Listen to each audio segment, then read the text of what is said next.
Hello you beautiful people and welcome back to Let's Play Warhammer 40k Inquisitor Prophecy in another episode where we are about to, or where we have to do a decisive purge. And okay, sorry, I was thinking about the tarantula drop. Nonetheless, the cultists have responded to the cleansing operations with chemical warfare casualties mounting. The heretics are preparing to launch a massive counter-attack directive. The sacred slaughter shall commence. Archive victory through unwavering faith.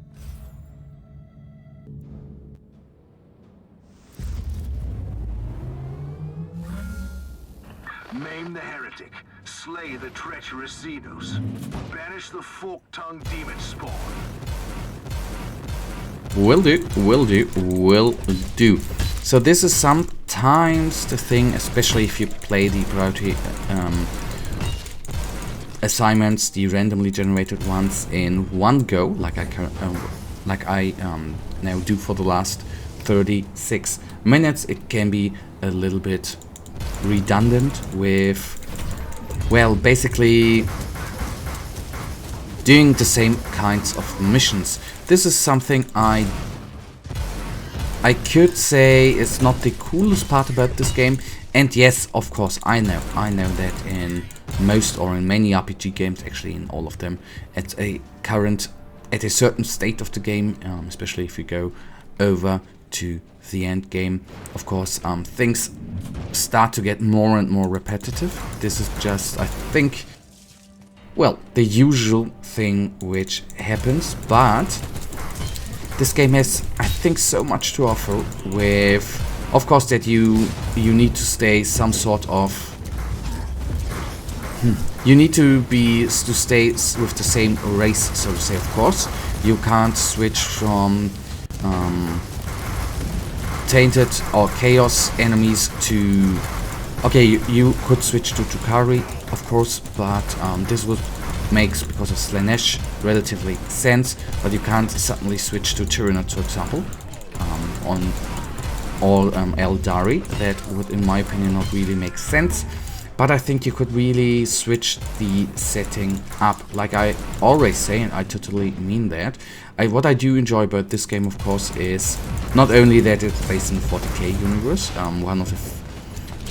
one of the best universes, and I'm talking about fluff and everything, but it has so much more to offer with the mission types. Not only different kinds of mission. Still, as I always like to say, I miss stolen relics. One of my favorite missions, which is gone since the alpha version, sadly enough.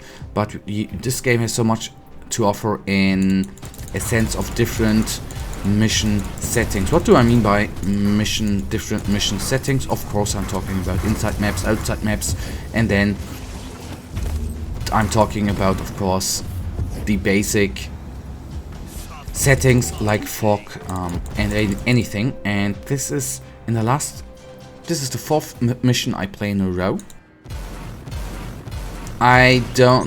It all is the Imperial Gothic ship thing, cathedral thing, which is after the fourth episode then really redundant. And there I would actually, because it is in the game, the weather, atmospheric settings and everything is in this game. It would be so nice to actually have it more often differentiate. That would be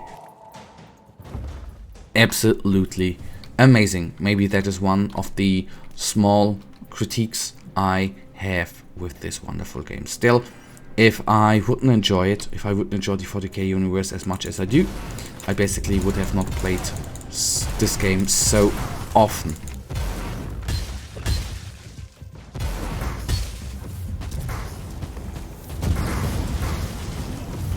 Okay, and I will actually go through here and hug this guy as well and try to give him as much, deal as much damage to him as I can.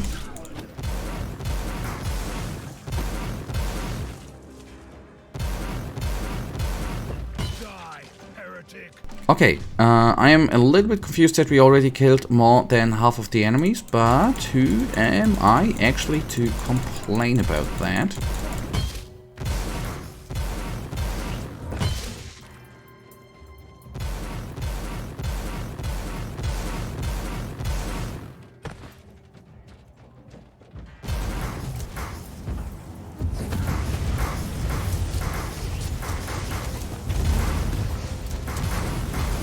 It's always nice in if you go into a bigger group of enemies, and I always try to save up the fire reform or not to put it in cooldown in order to have it available when I face a champion. So it's always a nice excuse if you face a larger group of these normal little enemies which don't do much damage, and then say, oh come on, they are incoming, let's actually hook this on, take the enemy down, and all these smaller enemies as well. I'm right now letting actually the little summoning there through. Why not? Initially I wanted to deal with the I just wanted to deal with the turret here, which can do a lot of damage. So I wanted to take it down, and then I just thought, well,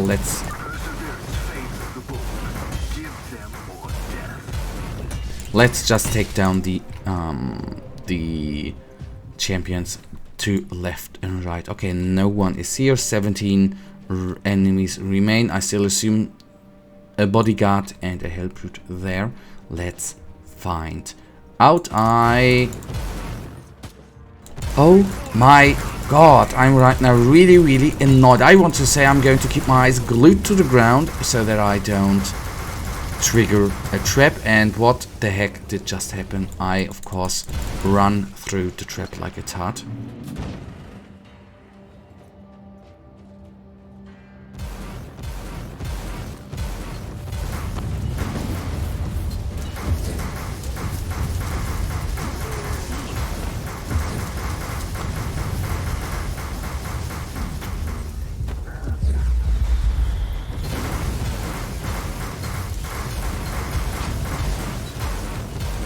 So the inoculator I just put on for safety measures, since obviously no need to die.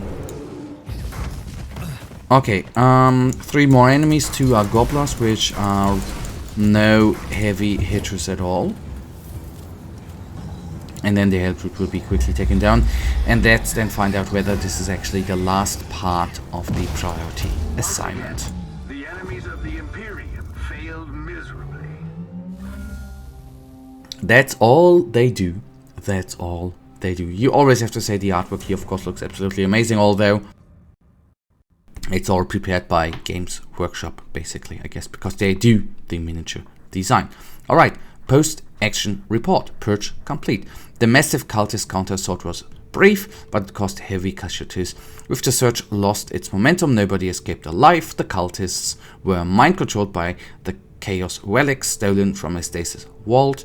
Who or what wielded the artifact is a mystery to be investigated. Outstanding success, Inquisitor Psychic, and through we are. Guys, and that actually right now brings us to the end of this episode, and you know it, I, as usual, really thank you for watching. If you guys actually do have enjoyed this episode, then please give me a little thumbs up and subscribe, and hopefully I see ya in the next episode. Until then, have a nice day, stay frosty.